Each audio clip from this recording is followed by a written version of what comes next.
দোকানদার কাকু, ও দোকানদার কাকু, কি বলছিস? 1 কেজি চিনি দাও তো। দাঁড়া দিচ্ছি।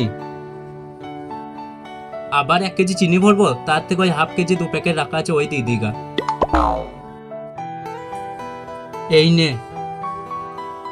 ও দোকানদার কাকু, 1 কেজি চিনি দিয়েছো, তার 2টো প্যাকেটে দিয়েছো কেন? আরে হাফ কেজি 2টো প্যাকেট করা ছিল ওই দিয়ে দিলাম। কি তুমি 1 কেজি চিনি দাও নাই? আরে দিয়েছি তো, হাফ কেজি 2টো প্যাকেট। না, আমি 1 কেজি চিনি নেবো, হাফ কেজি 2টো প্যাকেট নেবো না। আরে খেপা, হাফ কেজি 1 কেজি তো হয় রে। তুমি আমাকে বোকা পেয়েছো না, যে বোকা বানিয়ে দেবে। আমার টাকা ফেরত দাও, আমি চিনি নেবো না। আরে কি বুকা ছেলে রে। আরে হাফ কেজি 1 কেজি হয় রে। হ্যাঁ, তোমার কথা শুনে নিয়ে যায়, দিয়ে আমি বাড়িতে মার খাই। আমার টাকা ফেরত দাও তো।